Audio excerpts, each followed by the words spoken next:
నాకు ఒంటరితనం నా అదృష్టం. దాన్ని ఏకాంతంగా మార్చుకోవాలి. ఒంటరితనం కాదు, ఏకాంతంగా మార్చుకోవాలి. ఒంటరితనం అంటే అందరూ ఎవరూ లేరని బాధపడ్డం, ఏకాంతం అంటే ఎవరూ లేకపోవడమే అదృష్టం అనుకోవడం. దాన్ని ఏకాంతంగా మార్చుకోవాలి.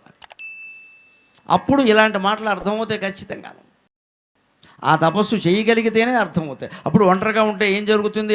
అప్పుడు కూడా అడ్డం వచ్చేది ఒకటి ఉందండి. 10 మందిలో ఉన్నప్పుడు మన చూపులు జాగ్రత్తగా చూసుకోవాలి. నలుగురిలో ఉన్నప్పుడు మన మాట జాగ్రత్తగా చూసుకోవాలి. ఒక్కరే ఉన్నప్పుడు ఏం చూసుకోక్కర్లేదు అనుకోకండి. ఒక్కరే ఉన్నప్పుడు మన ఆలోచనలు జాగ్రత్తగా చూసుకోవాలి. ఒక్కరే ఉన్నప్పుడు మన బాధ పెట్టేది మన ఆలోచన, ఎవరు లేరు అక్కడ. అప్పుడు కూడా బాధ పెట్టేది ఒకటి ఉంది. ఏమిటో మీరు జపం చేద్దామన్నా అడ్డం వచ్చేది ఏమిటో తెలుసా? నీవును నేను లేవిచట నీవును నేను దప్ప అవనీతలమంతయు శూన్యమయ్యి. నువ్వు నేను తప్ప ఎవరూ లేకుండా ఉన్నామయ్యా పరమశివ అంటే మన పరమశివుడు ధ్యానం చేయొచ్చు కదా. నీవును నేను దప్ప అవనీతలమంతయు శూన్యమయ్యి భవనీతలమంతయు శూన్యమయ్యే భావావిలమైన మానసము అకాస్మరింపగనీదు నిన్ను. భావావిలమైన మానసము అకాస్మరింపగనీదు నిన్ను. నీవును నేను నుంటిమిక నేను కనంబడ నీకుమయ్య. శివుణ్ణి ప్రార్థించాల్సిన విధానం ఇది. ఒంటరితనాన్ని ఏకాంతం చేసుకోండి. ఈ ప్రాంతంలో ఉండేవాళ్ళందరి పిల్లలు చాలామంది అమెరికాలో ఉంటారు నాకు తెలుసు. చుట్టుపక్కల ప్రాంతాలన్నీ అంతే. పెద్ద పెద్ద ఇళ్ళు ఉంటాయి, ఇద్దరే ఉంటారు. కర్మకాలే ఆ ఇద్దరిలో ఒకరు జారిపోతే అయిపోయినట్టే ఇంకా. కానీ దేనికి భయపడక్కర్లేదు. పిల్లల్ని చిన్నతనంలో పెంచేటప్పుడే ఈ దేశం కోసం పుట్టావు, ఈ దేశంలో ఉండు అని పెంచాలమ్మా. ఇవాళ పిల్లలు అక్కడికి పంపించిన తర్వాత ట్రంప్ గాడు ఏం చేస్తున్నాడో అందరినీ చూస్తున్నారు మీరు. వాడు సంఖ్యలు వేసి పంపించాడు ఇప్పటికి 3 విమానాలు. అక్కడికి పంపించాం మన పిల్లల్ని. దీనికి సిగ్గుపడాలో బాధపడాలో తెలియట్లే. ఇది వాళ్ళు ఉండలేకపోతున్నారు. 6 నెలలు ఉద్యోగం లేక మొన్న ఒక అబ్బాయి ఆత్మహత్య చేసుకున్నాడు. 6 నెలలు ఉద్యోగం లేనందుకు. మా చిన్నతనాల్లో చాలా కథలు వెళ్ళేవాడు. ఏళ్ల తరబడి ఉద్యోగాలు లేకుండా అత్తారింట్లో ఉండి మినపసొల్లో తిని బతికేసారు శుభ్రంగా 3 పిల్లలు. కానీ వాళ్ళే పోషించారు. తప్పదు కదా పిల్లనిచ్చుకున్నాక అని పోషించారు. రోజు మినపసొన్నట్టు పెట్టి. ఇప్పుడు 6 నెలలు ఉద్యోగం లేకపోతే ఆత్మహత్య. ఈ స్థితి నుంచి బయటపడాలంటే నేను మొహమాటం లేకుండా చెప్తున్నా. చిన్నప్పుడే ఇక నుంచి అయినా జాగ్రత్త పడి పిల్లల్ని పెంచి, నువ్వు పుట్టింది ఈ దేశం కోసం, నువ్వు ఇక్కడ ఉండాలి, ఏం చేసినా మంచిది ఇక్కడ ఉండాలి అని పెంచండి చాలు. ఇంకేం అక్కల. మనతో పాటే కలోగంజు తింటాడు. ఈ మాట కూడా ఇక్కడ నచ్చింది అంటే నేను చాలా గొప్పవాడిని. నేను నచ్చుతుందని అనుకోలేదు. నేను నా వయస్సున్న పెద్దవాళ్ళని మీరు అడగండి, ఆడవాళ్ళని మగవాళ్ళని. వాళ్ళ తల్లిదండ్రులు వాళ్ళకి ఏం చెప్పేవారంటే, మనం వ్యవసాయం చేసుకోవచ్చు కదరా, దూరం ఎందుకురా, హైదరాబాద్ ఎందుకురా, పని లేక మన పొలం, ఇలా మాట్లాడేవారమ్మా. వాళ్ళు అలాగే ఉన్నారు. ఎంబీబీఎస్ 2వ సంవత్సరంలో ఉండగా నా వయస్సున్న మిత్రుడు ఒక అతను చదువు మానేశాడమ్మా. నేనేదో సాహిత్యం చదువు, అతను డాక్టర్ చదివాడు. 2వ సంవత్సరంలో ఉండగా ఇంటి దగ్గర నుంచి కబురు వచ్చింది, భీమవరంలో రాజుల అబ్బాయి, మీ నాన్నగారికి బాగోలేదు, పక్షవాతం వచ్చింది. చదువు మానేశాడు, ఇంటికి వచ్చాడు అంతే. తండ్రికి సేవ చేశాడు అంతే. అతను డాక్టర్ ఎంబీబీఎస్ మధ్యలో ఆపేశాడు, చదువు మానేశాడు. తండ్రి ఇచ్చిన పొలం తీసుకున్నాడు, సేవ చేశాడు. తండ్రిని హాయిగా చూసినంతకాలం, బతుకున్నంతకాలం హాయిగా బాగా చూశాడు. తన చేతులతో సాగనింపాడు. ఆయన డాక్టర్ అవ్వడం కంటే గొప్ప పని చేశాడు నన్ను అడిగితే. అది కావాల్సింది. ఇవాళ మనం పుట్టింది మొదలు నువ్వు డాక్టర్ అవ్వాలి, నువ్వు చంపేస్తున్నాం పట్టుకుని వాడు పేషెంట్ అవుతున్నాడు ఇక్కడ. వాడు ఏమవ్వాలో మనం ఏమవ్వాలో మనం నిర్ణయించుకోవాలి. వాడిని నిర్ణయిస్తాం మనం ఇక్కడ. బొడ్డు ఉన్నవాడిని. పిల్లల మీద ఒత్తిడి పెరిగింది. ఐఐటి విద్యార్థులు ఎందుకు ఆత్మహత్యలు చేసుకుంటున్నారో గమనించండి. వాడు ఇంటికి వచ్చినప్పుడు సెలవుల్లో మావాడు ఐఐటి, మావాడు ట్రిపుల్ ఐటీ 3 సార్లు ఒకటి పోవడం చేత కావట్లేదు, ఇప్పుడు ట్రిపుల్ ఐటీ ఇక్కడ పరిచయాలు చేస్తున్నాం కదండి గొప్పగా. వాడి మనస్సులో నేను చాలా గొప్పవాడిని అనగానే పాపం ఎందులోనైనా ఒక దాంట్లో మార్కులు తక్కువ వచ్చాయనుకో వాడు బాధపడిపోతున్నాడు. ఈ మార్కులతో నేను ఇంటికి వెడితే మా నాన్న ఏం చెప్పుకుంటాడు, అందుకని ఇంటికి వెళ్ళదు. లేకపోతే ఇవాళ పత్రికలో చూడండమ్మా, అలహాబాద్ ఐఐటీలో 21 సంవత్సరాల అబ్బాయి గుండెపోటు వచ్చి చచ్చిపోయాడు. వాడు చచ్చిపోయాడన్న బాధలో ఇంకోటి దూకి చచ్చిపోయాడు. నమశివాయ. వీళ్ళిద్దరు స్నేహితులు. 21 ఏళ్లవాడు గుండెపోటు ఏంటంటే, హౌ ఈజ్ ఇట్ పాసిబుల్? 21 ఏళ్ళు వయస్సు, గుండెపోటు వచ్చిపోయాడు. ఒత్తిడి భరించలేక, చదువుల ఒత్తిడి. ఎందుకంటే వాడి మీద చాలా భారాలు పెట్టేశాడు. నువ్వు అదే ఇవ్వాలరా, ఇదే ఇవ్వాలరా, నువ్వు ఇక్కడికి రాగానే అందరికీ చెప్పుకున్నావురా, నీ గురించి అంత పెట్టుబడి పెట్టావరా, అప్పులు చేసావరా, ఇవన్నీ వాడికి తెలిసాయి. అతను చనిపోయాడు. విచిత్రం ఏంటంటే అతని మీద ఆధారపడ్డాడు ఒక దివ్యాంగుడు. ఇతనికి చెవుడు మూగ రెండూ ఉన్నాయి. ఇద్దరు ఒక ఊరు వాళ్ళు. ఇతని సాయంతో అతను చదువుతున్నాడు. అతను ఎప్పుడైతే గుండెపోటు వచ్చి పోయాడో ఈ కుర్రాడికి మనోధైర్యం లేకుండా అయిపోయి రాత్రికి రాత్రి ఇంట్లోకి వెళ్ళి పడుకుని 5వ అంతస్తు ఎక్కి కిందికి దూకేశాడు, చచ్చిపోయాడు. ఇవాళ పొద్దున్న పేపర్ చూడండి మీరు. ఒకటి మానసిక దౌర్బల్యం వల్ల వచ్చిన అనారోగ్యం, రెండోది బలహీనత. ఈ చదువులు గుండెపోటుకు దారితీస్తున్న 21 ఏళ్ళక ఎప్పుడైనా విన్నామా పూర్వకాలంలో? అసలు ఇది 91 ఏళ్ళు హాయిగా బతికిన వాళ్ళు ఉన్నారు. గుండె ఎక్కడ, పోటు ఎక్కడ. ఇంకోటి బలహీనత ఏమిటంటే అతను లేకపోతే నేను బతకలేను అని చనిపోవడం ఉందే, ఎంత ఆధారపడినా సరే అది బలహీనత కదా. అతను ప్రాణం తీసుకున్నాడు. ఇప్పుడు 2 తల్లిదండ్రుల జంటలు ఏడుస్తున్నారు అక్కడ. వాళ్ళని ఏదో ఓదార్చి పంపారు. ఏం ఓదారుస్తారు, ఏం పంపిస్తారు? పిల్లలు వస్తారా? ఈ పరిస్థితి ఎందుకు వస్తుందంటే ప్రతిదానికి హై ఎక్స్పెక్టేషన్, దురాశ, అత్యాశ. ఏదో అయిపోవాలి, ఏం అవ్వద్దమ్మా. మన పిల్లలు మన దగ్గరుండి మనం పెట్టింది తిని ఉంటే చాలమ్మా, ఏం అక్కర్లేదు. ఇక్కడ మన కళ్ళ ముందు ఉంటే చాలు, వాళ్ళ చేతుల్లో మనం వెళ్ళిపోతే చాలు, ఇంకేం అక్కర్లేదు. జీవితానికి వేరే లక్ష్యం అక్కర్లా. కాశీలో పోవాలి లేదా కన్నకొడుకు చేతుల్లో పోవాలి, ఊరికే చెప్పారా? అది ఊరికే చెప్పారా? ఆ కన్నకొడుకులకు మనం వాళ్ళ చేతుల్లో పోయే అవకాశం మనం ఇచ్చామా? వాడిని మనమే కాలిఫోర్నియా పంపించాము. ఇక్కడ వాడు రాలేకపోతున్నాడు అక్కడి నుంచి. వాడిని అనడానికి వీలు లేదండి. ఇవాళ వచ్చాడంటే మళ్ళీ వెళ్ళలేడు. దానికి స్వస్తి పలికి దయచేసి ఈ 2 రోజుల ప్రవచన ఫలంగా నేను మీ నుంచి కోరుతున్నది ఏమిటంటే, 1వ తరగతిలో చేర్చినప్పుడే నువ్వు ఇక్కడ ఉండడానికి పుట్టావు, మా కోసం పుట్టావు, దేశం కోసం పుట్టావు, ధర్మం కోసం పుట్టావు అని చెప్పండి అమ్మా. డబ్బు కోసం పుట్టలేదు వాడు. అప్పుడు వాళ్ళు బాగుంటారు. ఇన్ని ఆలయాలు ఇక్కడ కట్టిన దాని సార్థకత నెరవేరుతుంది. డబ్బు సంపాదించడం, ఎక్కడికో వెళ్ళడం, మనం గొప్పలు చెప్పుకోవడం ముఖ్యం కాదు ఇక్కడ. అందుకని ఒకవేళ నిజంగానే ఇప్పుడు పంపిన వాళ్ళకి చెబుతున్నా, వారు నా సోదరులు లాంటి వాళ్ళే. ఒంటరితనం వచ్చింది, ఒంటరితనం అనుకోకండి దాన్ని, ఏకాంతం అది. నీ స్వేచ్ఛను నిర్ణయించుకోవచ్చు, ఎవరేం ఆపలేరు. హాయిగా ధ్యానం చేసుకోవచ్చు. అది ఇదే. నీవును నేనును ఉంటిమిక నేను కనంబడని కుమయ్య భావావిలమైన మానసము అకాస్మరింపగనీదు నిన్ను తద్భావజుడైన మన్మధుని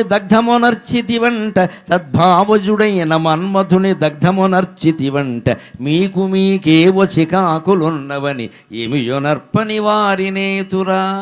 ఒంటరిగా ఉన్నా కూడా జపం చేస్తుంటే అడ్డుకునేది ఏమిటో తెలుసా? దిక్కుమాలింది మన మనస్సే. కాసేపు నమశివాయ నమశివాయ నమశివాయ అనగానే వెంటనే నక్క దోసకాయ మీదకి వెళ్ళిపోతుంది, లేదా పక్కనేదో జరిగే నాట్యం మీదకి వెళ్ళిపోతుంది దృష్టి.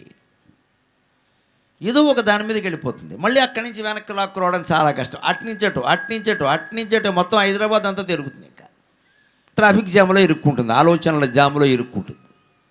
అప్పుడు వచ్చే మాట ఇది, నువ్వు నేను ఉన్నామయ్యా. కాబట్టి పరమేశ్వర, నేను నిన్ను కోరుతున్నది ఏమిటంటే, నేను కనంబడనీకుమయ్య. ఈ నేను అనేది లేకుండా చేయనేనా? ఇదే అన్నింటికీ అడ్డంగా ఉంది. ఆ నేనే మనస్సు, ఆలోచనే మూలం. భావావిలమైన మానసము అఘా స్మరింపగనీదు నిన్ను. అనేక రకాల ఆలోచనలతో కిక్కిరిసిపోయిన మనస్సు నిన్ను పంచాక్షరి జపం చేద్దామంటే నాకు సహకరించట్లేదయ్యా. ఎక్కడికో వెళ్ళిపోతుంది. అక్కడ ఒక చమత్కారం, ఇది పండితురాయల చమత్కారం. నిజానికి నేను ఇక్కడ భజనలో పెట్టాను కానీ అక్కడ ఎందుకంటే మనస్సుకి శివధ్యానం చేస్తే ఇష్టం ఉండదుట, రామధ్యానం చేస్తే పర్వాలేదుట, కృష్ణ ధ్యానం చేస్తే పర్వాలేదుట, అమ్మవారిని ధ్యానం చేసినా ఏమనుకోదుట, సంతోషిస్తుందట. శివధ్యానం చేస్తే మాత్రం దానికి కక్షట.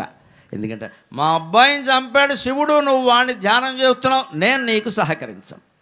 ఇది చమత్కారం. ఇది జగన్నాథ పండితురాయల చమత్కారం. దాన్నే నేను ఇక్కడ తెలుగు పద్యంలో పెట్టాను. మనస్సుకు నచ్చదుట. ఇతర దేవతల ధ్యానం చేస్తే పర్వాలేదులే, ఏదో ఏడుస్తున్నాడు అనుకుంటుంది. శివధ్యానం పుట్టిన దగ్గర నుంచే నాకు శత్రు. కారణం ఏమిటి? మన్మధుడిని కాల్చాడు కదా, మన్మధుడిని బూడిద చేశాడు కదా. మన్మధుడు ఎక్కడి నుంచి పుట్టాడండి? మన్మథ తీతి మన్మథగా, మనస్సులో పుట్టే పిచ్చి కోరికనే మన్మధుడు అన్నారు. మనస్సులోంచి పుట్టినవాడు మన్మధుడు అంటే మనస్సుకు సంతానమే కదా. మా అబ్బాయిని చంపాడు శివుడు, కాల్చి పారేశాడు, నిలువునాను. పోనీ ఆగాడంటే మళ్ళీ ఆ అమ్మాయినే పెళ్లి చేసుకున్నాడు. పార్వతీదేవికి శివుడికి మనస్సుకి ఇద్దరికి బంధం ఏర్పరిచేలా బాణం వేసాడు మన్మథుడు. ఈ బాణాలు వేసిన వాడేమో చంపేస్తారా, వాళ్ళేమో పెళ్లి చేసుకుంటారా, మా అబ్బాయి లోకుగా ఉన్నాడా అని మనస్సుకి మనోభవుడు అంటారు కదా మన్మథుడిని, మనోభవుడిని కాల్చాడు కదా. అందుకని మనస్సు కక్ష. మరి మన అబ్బాయిని ఎవరైనా హాని తలపెట్టారంటే మనకు కక్షగానే ఉంటుంది కదండి. మా అబ్బాయిని ఇలా కొట్టాడండి, వాడికి నేను ఇలా సహకారం చేస్తాను అంటాం కదా. అందుకని మనస్సుకి శివుడి మీద కోపంట. అందుకని మా అబ్బాయిని చంపాడు, వాడిని నువ్వు ధ్యానం చేస్తావా అని మనస్సు సహకరించట్లేదయ్యా అని ఇక్కడ భక్తుడు ఏమంటున్నాడు అంటే, మీకు మీకేవో చికాకులున్నవని ఏమి ఎరుంగని వారినేతురా. పరమేశ్వర, నీకు మనస్సుకి ఏమన్నా తగాదాలు ఉంటే బయట చూసుకోండి, మీరు నాకు సహకరించండి, ఇద్దరు నా మనస్సు సహకరించాలి, నువ్వు ప్రత్యక్షం కావాలి. ఇలా అమాయకంగా భగవంతుడిని ప్రార్థన చేస్తే భగవత్ సాక్షాత్కారమై మనస్సు హాయిగా తేటపడి 60 ఏళ్ల తర్వాత కదమ్మా 20 ఏళ్ల నుంచి అంత జీవితం ప్రశాంతంగా హాయిగా సాగిపోతుంది. ఇది శివతత్వం. ఇక ఇప్పుడు శివుడికి ఇష్టమైనటువంటి మానవోత్తముడు రామతత్వం గురించి చెప్పుకుందాం. శివరామకృష్ణ అన్నాం కాబట్టి ఇవాళ శివతత్వం రామతత్వం చెప్పి రేపు కృష్ణతత్వం చెప్పుకొని తర్వాత ముగ్గురు తత్వాన్ని సమన్వయం చేసేటువంటి బ్రహ్మజ్ఞానం అద్వైత జ్ఞానాన్ని నా శక్తి మేరకు చెప్పేటువంటి ప్రయత్నం చేస్తాను. ఇక్కడ రామతత్వం, ఆ రాముడు బాల్యం నుంచి చిట్ట చివర యుద్ధభూమి వరకు ఏ రకంగా తన తత్వాన్ని వ్యక్తం చేశాడో చూద్దాం. శివుడిది భగవత్తత్వం, రాముడిది మానవతత్వం. తేడా అది. ఆయన మనిషిగా పుట్టాడు, మనిషిగానే ఉన్నాడు, మనిషి చెయ్యగలిగిన కార్యాలే చేశాడు. అందుకే రాముడు సముద్రం దూకలేదు. మీరు చూడండి, ఆయన దూకలేదు, ఆయన వారధి కట్టాడు. హనుమంతుడు దూకాడు, అది వేరే విషయం. రాముడు దూకలేదు, వారధి కట్టాడు. బాణాలతోనే రావణాసురుని సంహరించాడు. ఏదో బ్రహ్మాస్త్రం వేశాడు, నాభి దగ్గర కొట్టాడు. ఇవన్నీ మనం చెప్పుకునే కథలు. వాల్మీకి రామాయణం చదివిన వ్యక్తిగా చెబుతున్నాను. రాముడు వేసింది చాలా మామూలు బాణం, బ్రహ్మాస్త్రం కాదు అది. రావణాసురుడికి అంత సీన్ లేదు, మనం మాట్లాడక్కర్లేదు, చదవకుండా మాట్లాడే మాటలు ఇవన్నీ. మన ముందు విలన్ని చాలా పెద్దవాళ్ళు చేసేస్తాం. మన తెలుగు సినిమాల ప్రభావం ఇదంతా. విలన్ని చాలా పెద్దవాళ్ళని చేసేస్తారు, ఎందుకంటే హీరో అంతకంటే పెద్దవాడని చెప్పడానికి. రావణాసురుడు అంత గొప్పవాడేం కాదు, అంత గొప్ప వీరుడు కాదు. దుర్యోధనుడు అసలే వీరుడు కాదు. భారతం చదివినవాడు ఎవడు దుర్యోధనుడు వీరుడు అని అనడు.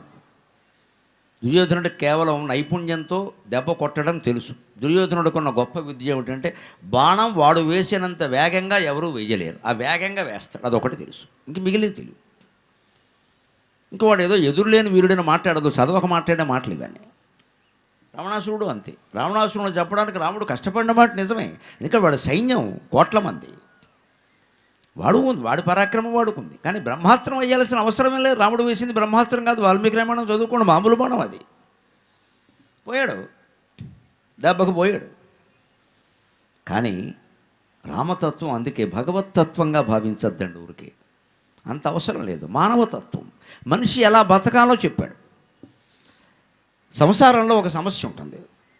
ఒక తండ్రికి 2 భార్యలు ఉంటారు, వాడి కర్మ, వాళ్ళ కర్మ. కొడుకు ఎలా ఉండాలి, కొడుకు ఎలా ఉండాలి, కూతురు ఎలా ఉండాలి. అయిపోయింది, వాళ్ళకి పెళ్ళి అయిపోయింది, ఇద్దరు అక్కడే ఉంటున్నారు, వాళ్ళు సర్దేసుకున్నారు, లేదా కొట్టుకున్నారో మనకు తెలియదు.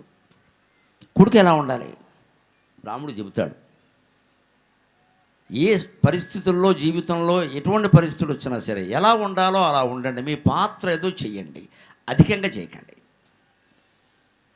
వనవాసానికి వెళ్ళే ముందు రాముడు కౌశల్యను దర్శించాడు. చెప్పాలి కదా, పెడితే ఆవిడ ఏముందో తెలుసా, రాముడిని కౌగులించుకుని బాధపడి, నాన్న నువ్వు పుట్టకముందు మీ నాన్నగారు ఎంతసేపు కైకమందిరంలోనే ఉండేవాడురా, ఎంతమంది భార్యలో నీకు తెలుసు కదా, కైకమందిరంలోనే ఉండేవాడురా. నువ్వు పుట్టాకే కాస్త నా మొహం చూస్తున్నాడు నీ కోసం ఆయన, రాముడి తల్లి అని. ఇప్పుడు నువ్వు కూడా నాకు దూరం అవుతున్నావు తండ్రి, నా గతేమిటిరా అందండి కౌశల్య విచిత్రంగా. ఇది రాముడి హృదయంలో గుచ్చుకున్న మొదటి బాణం అని చెప్పాలి. మొదటి బాణమే. అంతవరకు ఆయన గుండెల మీద బాణం వేసిన వాళ్ళు లేరు, అది గుచ్చుకోను లేదు. అంతవరకు ఆయన చేసిన యుద్ధము కూడా లేదు. వనవాసానికి వెళ్ళే ముందు వరకు ఆయన చేసిన యుద్ధాలు ఏమున్నాయి, తాటకను వధించాడు, ఒక దెబ్బతోనే అది పోయింది. తిరిగి అది బాణం వేసే అవకాశం ఆయన ఇవ్వలేదు. అది ఏదో రాళ్ళు చెట్లు వేసింది, అవన్నీ మధ్యలోనే విరగొట్టేశాడు. అందుకని ఈ ఒక్క తాటక ప్రయోగించిన ఏ ఆయుధము రాముడికి తగలలేదు. తాటకను వధించే సమయానికి రామచంద్రమూర్తి వయస్సు 13 ఏళ్ళు, వనవాసానికి వెళ్ళే సమయానికి 25 ఏళ్ళు. అప్పటికి సీతకి రాముడికి తేడా 7 సంవత్సరాలు. ఎవరైనా కొంతమంది తెలివైనటువంటి పిల్లలు ఉంటారు, ప్రేమించేస్తారు. ఎవరినో 3-4 ఏళ్ళు ఎక్కువ వయస్సు ఉండే అమ్మాయిని ప్రేమించేస్తాడు. ఇలా వరహీనవరా పనికిరాదంటే వాళ్ళంతా రామాయణాన్ని వాడేసుకుంటున్నారు ఈ మధ్యన. సీత రాముడి కంటే పెద్దది, పచ్చి అబద్ధం. సీత రాముడి కంటే 7 ఏళ్ళు చిన్నది. వెధవ మాటలు చెప్పొద్దని చెప్పండి. పెళ్లినాటికి రాముడు వయస్సు 13, సీత వయస్సు 6. ఎత్తుకుని పెళ్లి చేశారు జనక మహారాజు. తలంబరాలు పోయించాలంటే కూర్చోలేదు, చిన్నపిల్ల ఒళ్ళో కూర్చోబెట్టుకుని పైకి పోతా అని పోసింది ఆవిడ, అంతే. అది బాల్య వివాహం ఆ రోజుల్లో అలా జరిగింది. రాముడు వయస్సే 13. ఆ విషయం సీతాదేవి స్వయంగా చెప్పింది. సీతాదేవి ఆవిడ డేట్ ఆఫ్ బర్త్ చెప్పినా నమ్మకపోతే ఎలాగా? మమ భర్త మహాతేజ వయసా 25 అష్టాదశితు వర్షాణి మమ జన్మ నిగణ్యతే. అరణ్యకాండలో రావణాసురుడు సన్యాసి రూపంలో వచ్చినప్పుడు సీతాదేవి స్వయంగా చెప్పిన మాట ఇది. నువ్వు ఎవరు ఎందుకు వచ్చావు ఇక్కడికని అడిగితే, నేను వనవాసానికి వచ్చామయ్యా, వచ్చే నాటికి నా భర్త వయస్సు 25 ఏళ్ళు, నా వయస్సు 18 ఏళ్ళు, అంటే 7 ఏళ్ళు తేడా అని తెలుస్తుందా? పెళ్లి నాటికైనా అంతే కదా. అప్పుడు తక్కువ ఇక్కడ ఓ కుర్రాడు ఒక అమ్మాయిని ప్రేమిస్తే ఆ అమ్మాయి 2 ఏళ్ళు పెద్దదని తెలిసిందిట. ఎలా కాదనా? ఈ తండ్రికి ఇష్టం లేదు, ఎందుకంటే అది కులాంతరం, అది ఇష్టం లేదు. అందుకని ఎలా మానిపించాలని చూసాడు, వాడు వినట్లేదు. చివరికి ఆ అమ్మాయి 2 ఏళ్ళు పెద్దదని తెలిసాక పాపం కుర్రాడిని పిలిచి, ఎవరే ఇది చాలా విచిత్రమైన విషయం తెలిసిందిరా, చేసుకోకూడదురా, వరహీనవరా, అమ్మాయి నీకంటే 2 ఏళ్ళు పెద్దది అన్నట్టు. దానికేముంది నాన్నగారు 2 ఏళ్ళు ఆగుదామన్నట్టు. నమశివాయ. వీడిని పెళ్లి చేసుకుంటే ఆ అమ్మాయి ఏమవుతుందో చూసుకోవాలి. ఇప్పుడు వీడు తెలివితేటలే. 2 ఏళ్ళు పెద్దదిరా నీకంటే కుదరదంటే 2 ఏళ్ళు ఆగుదామన్నట్టు. అది 2 ఏళ్ళు ఆగితే ఆ అమ్మాయి పెరగదన్నమాట, వీడు ఒక్కడే పెరుగుతాడు. అలాగే వయసులో తేడాలు ఉండవు కదా, ఎప్పుడూ వాళ్ళ వయోభేదం 7 ఏళ్ళు. అది చిన్న విషయం పక్కన పెట్టండి.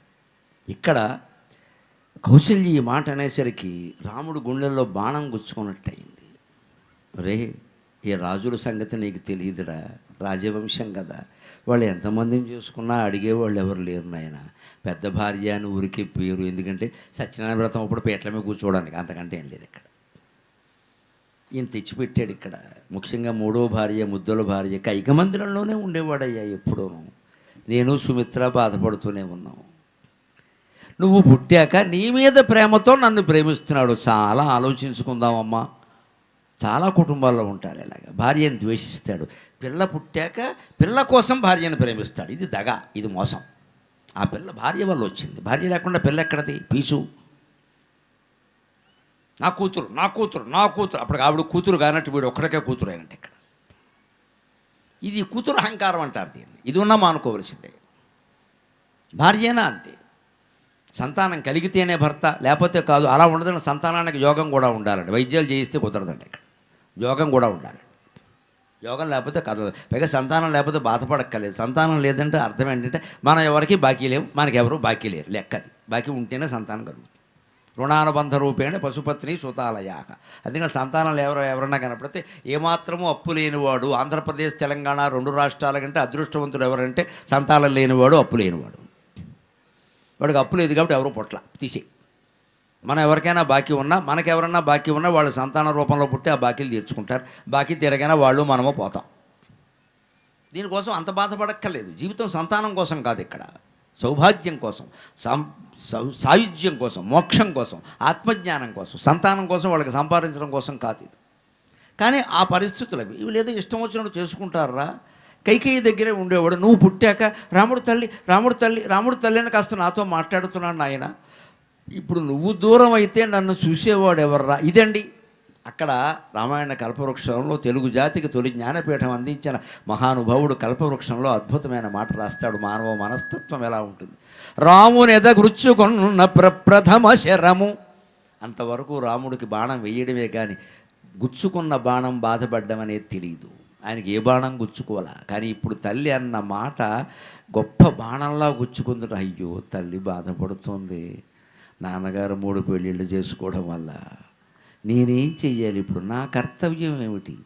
నాన్నగారు మీరు చేసిన తప్పు అననా అని రాముడికి అనుమానం వచ్చింది. అక్కడ పద్యం రాస్తున్నాడు విశ్వనాథ్. అది మొదటిసారి విన్నట్టి అమ్మ వగపు అది మొదటిసారి వినిన అమ్మ వగపు రామునెదగృచ్చుకొన్న ప్రప్రథమ శరము. అదే మొదటిసారిగా విన్న అమ్మ వగపు రామునెదగృచ్చుకొన్న ప్రప్రథమ శరము. అప్రతిక్రియాయోగ్యమైనట్టి శరము, అప్రతిక్రియాయోగ్యమైనట్టి శరము. తండ్రి దైవముగానున్న తనయునకును, తండ్రి దైవముగానున్న తనయునకును. రాముడి జీవితంలో ఒక ప్రత్యేకమైన అంశం ఏమిటంటే ఆయనకి అందరికంటే తండ్రి అంటే గౌరవం. ఆ తండ్రి ఏమన్నా మహానుభావుడా అంటే వంకర లక్షణాలు చాలా ఉన్నాయి దశరథుల్లో, నన్ను మన్నింతుడు కాక. కానీ పిచ్చి ప్రేమ రాముడికి. తండ్రిని ఒక్క మాట అంటే భరించలేడు. ఇంకెవరినన్నా కొంచెం సర్దుకుంటాడేమో, హ్యాట్ కుదరదు మా నాన్న అనడానికి వీలేదంట. ఆ తండ్రి అదృష్టవంతుడు అంతే. ఆ తండ్రి అదృష్టవంతుడు అంతే. ఈ పిల్లల లోకంలో కొంతమంది అంతే. కొందరికి తల్లి అంటే బాగా అనుబంధం, కొందరికి తండ్రి అంటే అనుబంధం. ఒకడికి తల్లి అంటే పిచ్చి ప్రేమ. నువ్వు మా నాన్న అనుకో, మా అమ్మనంటే ఊరుకోనట్టాడు. కొందరు మా నాన్న ఏమనడానికి వీలేదు, నీకేం తెలుసు అంటాడు. ఆయన తాగుబోతేనే సరే అన్నవ్వడం కుదరదా, మా నాన్న అంటాడు. ఏదో ఉంటుంది అది. రాముడికి ఏమిటి, ఏం దశరథుల్లో వేరే దుర్లక్షణాల గురించి కదా, అంత గొప్ప లక్షణాలు ఏం లేవు. రాముడు కొడుకుగా తగిన గొప్ప లక్షణాలు ఏం లేవు, ఆయన అదృష్టం అంతే. కానీ ఆయనకి ఆ ప్రేమ. తండ్రి దైవముగానున్న తనయునకును, తండ్రిని దైవంగా పూజించేటువంటి తనయుడు తండ్రిని ఎవరు మాట అన్నా భరించలేడు. తల్లి అంటోంది, ఏం అనడానికి లేదు, నువ్వెవరు అనడానికి లేదు. కన్న తల్లి, సవత్తల్లి కాదు, కన్న తల్లి. ఏం అనలేకపోతున్నాడు, ఏం జవాబు చెప్పాలో తెలియట్లా. ఇప్పుడు నువ్వు వెళ్ళిపోతే నా గతేమిట్రా, నువ్వు ఉన్నావు కాబట్టి నీ తండ్రిని నీ తల్లిని నన్ను కాస్త మాట్లాడుతున్నాడు ఆయన కూర్చుని. రాముడు మాట్లాడుకున్న పావు గంట మాట్లాడుకుంటే 10 నిమిషాలు నీ గురించే సరిపోయిందిరా, నేను అక్కర్లేదు ఆయనకి. మరి ఆవిడ బాధ ఆవిడ చెప్పిందండి, ఎవరో ఒకరితో చెప్పాలి కదా. భర్తతో ఉండే ఇబ్బంది కొడుకుతో చెప్పక కూతురుతో ఎవరితో చెప్తారు. చెప్పింది, తప్పే ఉంది. అది పాత్ర మనస్తత్వం, అది కౌశల్యని అనడానికేం లేదు. కానీ ఆవిడ అన్న మాట అది మొదటిసారిగా విన్న అమ్మ వగపు. తల్లి బాధ మొట్టమొదటిసారి విన్నాడు. ఓ, నా తల్లి గుండెల్లో నా తండ్రి సరిగ్గా చూడడం లేదని ఇంత బాధ ఉందా, ఎప్పుడు నాకు తెలియదే, అమ్మ చెప్పలేదు పైకి. రామునెద గుచ్చుకున్న ప్రప్రథమ శరము, రాముడు హృదయంలో గుచ్చుకున్న మొట్టమొదటి బాణం అది.